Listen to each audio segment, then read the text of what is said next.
Hello friends, नमस्कार। स्वागत है आप सभी लोगों का कल की डेटा एनालिसिस वीडियो में। चलिए शुरू करते हैं दोस्तों कल के लिए डेटा एनालिसिस। और बिल्कुल जैसे आज मैंने व्यू दिया था वैसे ही व्यू देने की कोशिश करते हैं। क्लियर कट था दोस्तों कि 1 CR जो है कॉल सेलर थे, तो बाजार कहीं ना कहीं क्रैश की संभावना थी। हालांकि ट्रेड में जो है मौके नहीं मिले होंगे, बिकॉज इंडियन मार्केट में सबसे बड़ी प्रॉब्लम यही है दोस्तों कि अगर ओवरनाइट कुछ इवेंट होता है फॉरेन वगैरह में, तो उसका फ़ायदा इंडियन ट्रेडर या इन्वेस्टर नहीं ले पाते हैं, बिकॉज बाजार जो है गैप डाउन करके खुलता है। तो वहाँ पे क्या ही ट्रेड बनेगा और क्या ही आप एंट्री लोगे, सबसे बड़ी विडंबना ये होती है। तो हम लोग आते हैं दोस्तों समरी पे। यहाँ पे देखिए जो क्लाइंट है उसने आज क्या काम किया है, तो इंडेक्स फ्यूचर पे छोटे से क्वांटिटी लॉन्ग किए। कॉल जो कल खरीदी थी वो निकाली है, पुट्टे सेल की है, स्टॉक फ्यूचर लॉन्ग किया।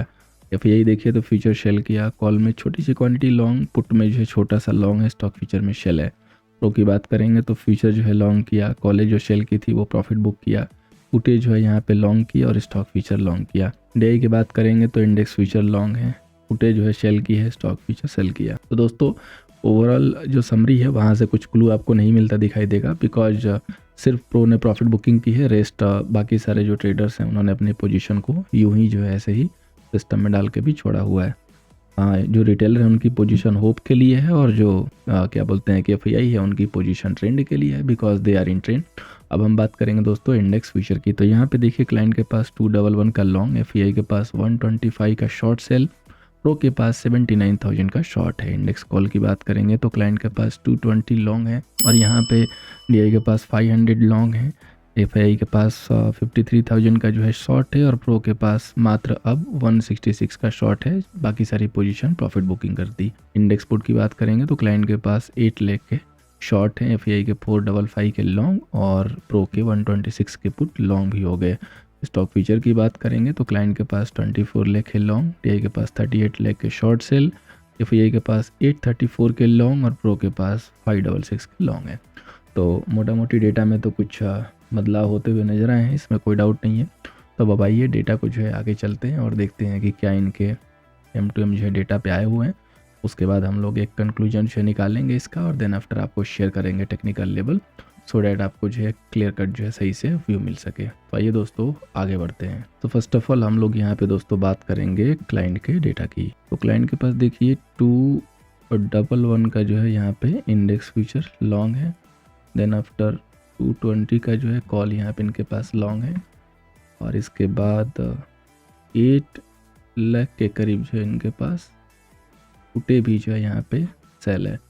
तो टोटल इनका जो M2M हो जाएगा 12 लाख एंड ऑलमोस्ट 37,000 के इनके पास लॉन्ग है। सो आप राउंड फिगर में इसको 12 लाख ही समझ के चलिए। अब इनके पास देखिए 12 लाख की जो है दोस्तों लॉन्ग जो है पोजीशन बनी हुई है। अब हम बात करेंगे दोस्तों FII का। तो FII के पास देखिए 125 का यहाँ पे फ्यूचर जो है शॉर्ट सेल है, और 53,000 का जो है इनके पास कॉल जो है शेल है, और 455 का जो है इनके पास पुट जो है लॉन्ग है। तो इनका जो टोटल M2M हो जाएगा दोस्तों 634 का शॉर्ट सेल। तो इनके पास 6 लाख एंड 34,000 का सेल पोजीशन है। अब हम बात करेंगे दोस्तों प्रो का। तो प्रो के पास देखिए 79,000 जो है इंडेक्स फ्यूचर सेल है, इसके बाद 166 का जो है कॉल सेल है, एंड 126 का जो है इनके पास पुट भी लॉन्ग है। तो टोटल इनका जो M2M होगा वो हो जाएगा दोस्तों 3 लाख एंड 72,000 का शॉर्ट सेल। तो इनके पास भी ज़्यादा तो नहीं है, लेकिन टोटल जो पोजीशन है ना वो सेल साइड की है। प्रो का देखेंगे तो पॉसिबल है कि जिन्होंने आज प्रॉफिट बुकिंग नहीं की है वो कल प्रॉफिट बुकिंग करें।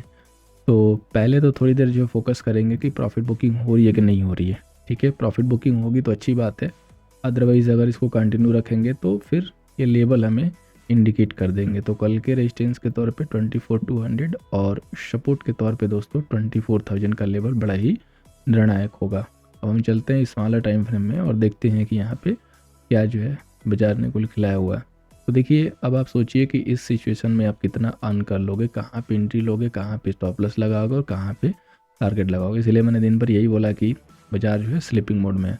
तो 24,000 का सपोर्ट इसलिए दिया है क्योंकि वहीं पे क्लोज हुआ है। तो इसके नीचे जब क्लोज होगा तब हमें लेवल चेंज करने की ज़रूरत है, और तब हमें दिक्कत महसूस होगी, अदरवाइज़ यहाँ पे कोई प्रॉब्लम नहीं है। तो कल अगर ये स्विंग जो भी यहाँ पे लगे हुए हैं इनके हाई ब्रेक होते हैं तो सबसे पहले बाजार यहाँ जाने की कोशिश करेगा, टूवर्ड्स 24,200 और पॉसिबल है कि वहाँ पे बाजार जाए या तो गैप अप करके और या तो खुलने के बाद, क्योंकि प्रॉफिट बुकिंग आएगी। और अगर बाजार वहाँ नहीं जाता और यहाँ पे टाइम दे देता है तो फिर समझिएगा कि यहाँ से बाजार स्लाइड कर जाएगा। तो फिर यहाँ से नए लेवल जो है हम 23,700 की तरफ मूव करेंगे। तो 2 ही लेवल मार्क करके रखिएगा और 2 ही व्यू है कि 23,865 के नीचे अगर बाजार थोड़ा सा टाइम दे दिया, होल्ड कर गया, तो समझिएगा कि नीचे निकल जाएगा। नहीं होल्ड किया तो कोई दिक्कत नहीं होगी। अब हम बात करेंगे दोस्तों बैंक निफ्टी के लेवल की।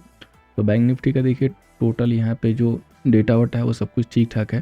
रेजिस्टेंस के तौर पे 52,200 का रेजिस्टेंस है, सपोर्ट के तौर पे 51,300 का सपोर्ट है। तो अब हम बैंक निफ्टी में देखते हैं यहाँ पे, तो बैंक निफ्टी में भी सिमिलर वर्क हुआ है, kind of consultation, kind of इधर उधर मूव, मतलब कोई भी बहुत ज़्यादा वो नहीं मूव है। यहाँ पे सिंपली एक प्रॉफिट बुकिंग आई, ठीक है। तो एक इम्पॉर्टेंट लेवल जो हमने मार्क करके रखा हुआ है, बाजार ने उसको रिस्पेक्ट दिया है, जो कि आप देख सकते हो। तो ये जो लेवल है ना आज के लिए जो टच हुआ है, ये इंपॉर्टेंट हो गया। अब इसके नीचे अगर बाजार यहाँ डाउन में जाकर नहीं होल्ड होता है तो कोई दिक्कत नहीं है, रिकवरी के चांसेस बिल्कुल रहेंगे। लेकिन अगर इसके नीचे होल्ड हो गया 10 मिनट 15 मिनट या गैप डाउन करके इसको निकाल दिया, तो फिर नए लेवल आएंगे जो कि हम 5700 की तरफ आते हुए देखेंगे। तो अब ये लेवल मार्क करके रखिएगा, इस हॉरिजॉन्टल लाइन आपको जो है बाजार जो है गाइड करता रहेगा, आइडिया देता रहेगा कि ये लेवल कैसे हैं, क्या करके चलने हैं यहाँ पे, ठीक है। तो अब हम चलते हैं दोस्तों फाइनेंस निफ्टी पे। ओके, सो बात करें दोस्तों फाइनेंस निफ्टी की, तो रेजिस्टेंस 24,155 का है, सपोर्ट दोस्तों 23,800 का है। तो फाइनेंस निफ्टी में देखिए अब हमें क्या करना है यहाँ पे। तो फाइनेंस निफ्टी में यहाँ पे देखिए कंसोलिडेशन चल रहा है, ठीक है। अब या तो जो है इस लेवल को फाइनेंस निफ्टी नीचे तोड़े और या तो ऊपर तोड़े, तो उसी साइड हमें डायरेक्शन मिलेगी। यहाँ से जाने के बाद रिवर्स मारेगा तो फिर गिरने के चांसेस रहेंगे, यहाँ जाने के बाद रिवर्स नहीं मारना चाहिए तो 24,100, ठीक है, पहला एक हर्डल होगा। 23,870 इंपॉर्टेंट लेवल है जिसके नीचे बाजार क्लोज नहीं करना चाहिए, अदरवाइज ये गिर जाएगा। तो बस ये 2 लेवल है, इसके ऊपर फोकस करेंगे और बाकी कुछ होगा तो आपको लाइव में अपडेट देंगे, तो काइंडली इसको फोकस कीजिएगा। डेटा बहुत इंपॉर्टेंट होता है दोस्तों, डेटा के हिसाब से चलेंगे और डेटा ही जो है आपको बाजार की डायरेक्शन सही निकाल के देता है। तो देखिए जिस लेवल की हमने बात की थी मिड कैप निफ्टी में, मैंने पहले भी ऐड किया था कि यहाँ पे ज़्यादा दिक्कत नहीं है, थोड़ा सा भी सपोर्ट रहेगा तो मिड कैप निफ्टी हेल्प करेगी। तो अभी देखिए कितनी सॉलिड कैंडल बनी है मिड कैप निफ्टी में, यानी कि 1 साइडेड रिकवरी है। अगर इसमें देखेंगे आप, आपको दिखाई देगा कि ये 1 साइडेड रिकवर हुई है, यानी कि जो हमारे DI हैं, जो क्लाइंट हैं, जो हमारे देश के जो भी इन्वेस्टर हैं वो लोग खरीद रहे हैं, उनकी तरफ से कोई दिक्कत नहीं है। आज जो मेजर सेल ऑफ था वो IT की तरफ से था। उसका रीज़न ये था कि पॉल चाचा ने बोल दिया कि आने वाले 2025 में कोई रेट कट नहीं दिख रहा है, तो ये एक बाजार को जो है फ्यूल की तरह काम कर दिया और उस पर जो है बाजार को जो है निराशा हुई। तो अब अगर कल इस लेवल के ऊपर आ गया मिड कैप निफ्टी तो again mid cap Nifty safe हो गया, ये आप इसको समझ सकते हैं। अब सेंसेक्स की बात करें तो सेंसेक्स तो अपने बिल्कुल इस लेवल के नीचे यहाँ तक आना था वहाँ पे आ गया। तो अगेन प्रीवियस के जो लो टूटे थे नीचे वाले, उसके ऊपर का जो लेवल है वो यही आ रहा है। तो ये लेवल एनी हाउ नहीं टूटना चाहिए, 78,300 का जोन, अगर ये नहीं टूट रहा है that's okay, there is no any problem and we can go for long and all, ठीक है। यहाँ पे हम देख सकते हैं कोई दिक्कत नहीं होनी चाहिए, इसके आगे अगर जाएगा तभी प्रॉब्लम नजर आएगी। अब हम लोग दोस्तों बात करते हैं स्टॉक वाइज। देखिए HL को मैंने दिया था ध्यान से रखने के लिए, लेकिन कहाँ पे काम करेंगे, इतना गैप डाउन हो गया कि अगर कोई बोले कि मैंने दिया था, आपने देखो 3% गिर गया, 2% गिर गया, तो ऐसे क्रेडिट का क्या मतलब जब किसी को एंट्री ही नहीं मिली होगी। बाजार इस तरीके से ब्रेकडाउन किया, गैप डाउन किया कि हमें दिख गया कि किसी को भी कोई एंट्री नहीं मिल रही है, तो मतलब नहीं है कोई फालतू का क्रेडिट लेने का। एक स्टॉक है लुपिन जो कि काफ़ी अच्छे जो है स्ट्रक्चर के साथ जा रहा है, इसको मैंने ट्रेंड लाइन ड्रॉ करके दिखाया भी था कि इस पे आएगा, तो आप देख सकते हो। तो अगर किसी ने देखा होगा तो अच्छी बात है, अदरवाइज जो नेक्स्ट लेवल है इसका जो जनरेट हुआ है वो ये है, ठीक है। इस लेवल के ऊपर निकलेगा तो ये थोड़ा अच्छा जो मूव आपको दे सकता है, तो काइंडली इसको फोकस करके चलिए, अच्छा स्टॉक है। अब हम आते हैं दोस्तों ऑप्शन चेन डेटा पे। तो निफ्टी का जो डेटा है वो काफ़ी जो है अभी पुअर हो चुका है, कल से थोड़े से रिलैक्स हैं, लेकिन डेटा अभी भी पुअर है। 80 लाख के कॉल सेलर हैं एंड 50 लाख के जो है पुट सेलर हैं। तो डेफिनेटली कल के कंपेयर में देखेंगे तो आज का डेटा थोड़ा सा जो है सुधार के साथ आया हुआ है, कह सकते हैं कि मलहम जो लगाया हुआ है, ठीक है। लेकिन डेटा में दिक्कत है, यहाँ पे देखिए इस तीनों स्ट्राइक को नजर डालिए आप देखिए 23,900, 950, 24,000, 8 लाख, 8 लाख, 2 लाख, है ना, टोटल मिला के 18 लाख के तो यहीं सेलर हैं। कहाँ से बाजार को ये जोन ही क्लियर नहीं करने देंगे, इसलिए बहुत ज़रूरी होगा कि बाजार 24,000 पे आके बैठना शुरू कर देगा ना तो चलना शुरू कर देगा, लेकिन उसके ऊपर उसको बैठाना पड़ेगा। अब देखिए कौन बैठाता है इसको। पुट की बात करेंगे तो 23,900 पे 950 पे अच्छे खासे राइटर हैं, लेकिन वो तभी हेल्प करेंगे जब 24,000 क्रॉस होगा। अदरवाइज मामला उनके हाथ में नहीं रहेगा, उनके हाथ से निकल जाएगा, फिर दिक्कत महसूस होगी।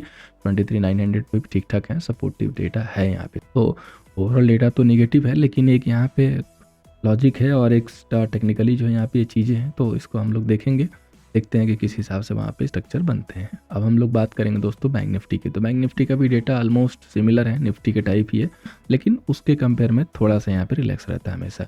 तो 46 लाख के जो है कॉल सेलर एंड 22 लाख के पुट सेलर हैं, तो थोड़ा सा बस रिलैक्स है, ज़्यादा नहीं, मतलब कंपेयर करने के लिए। वैसे तो इसका भी डेटा जो है ख़राब ही है। अब हम लोग अगर बात करें इनसाइड डेटा पे, तो यहाँ पे देखिए सिमिलर सिचुएशन तो नहीं है, लेकिन थोड़ी सी वैसे ही है। 76,000, 31,000, 24,000, कहाँ पे 51,500, 600, 700 कंटिन्यू बिल्कुल जो है दबा के शेलिंग है। पुट की देखेंगे तो 80,000 पे 80,000 जो है शेलर है, 51,500 पे 51,600 पे 23 एंड 51,700 पे 20,000। तो ये जो जोन है ना, काफ़ी मार्किंग वाला जोन है और इस जोन को क्लियर करना बहुत ज़रूरी है। तो वो जो लेवल होगा 51,700, यानी कि जब तक बैंक निफ्टी 51,700 पे होल्ड नहीं करने के लिए ना, होल्ड नहीं करेगी, तब तक कहीं से कोई रिलैक्सेशन नहीं मिलेगा बाजार को। बस यही चीज़ हमें यहाँ पे दिखाई दे रही है। ओवरऑल दोस्तों कल के लिए भी बाजार थोड़ा सा सॉफ्ट दिख रहा है, लेकिन कल कंडीशनल सेल होगी। राइस पे बाजार फंसेगा तभी सेल करेंगे, बस लोअर लेवल पे सेल नहीं करेंगे, क्योंकि स्ट्रॉन्ग अगर पुल बैक आ गया तो फिर वहाँ पे आप ट्रैप हो जाएंगे। तो वेट एंड वॉच की सिचुएशन, या तो राइस पे सेलिंग करके ये जो है काम कर सकते हैं। कल के बाद थोड़ी सी क्लैरिटी आ जाएगी अपसाइड के लिए, आती है कि नहीं आती हो। दिए गए लेवल अगर बाजार नीचे होल्ड कर रहा है तो फिर समझिएगा कि फिर नया लो लगा देगा, तो सिचुएशन में थोड़ी और जो है बाजार में फॉल देखने को मिल सकती है। यही ओवरऑल जो है आउटलुक आ रहा है, यही कंक्लूजन है। तो दोस्तों उम्मीद करूंगा कि सेशन कल के सेशन में आपको हेल्प करता हुआ नजर आएगा। फर्स्ट टाइम आए थे चैनल को सब्सक्राइब कीजिए, पहली बार आए तो टेलीग्राम को भी ज्वाइन कीजिएगा @nifty ID सर्च करके, ताकि आपको लाइव अपडेट भी मिले। Thank you so much for watching दोस्तों, मिलते हैं नेक्स्ट सेशन।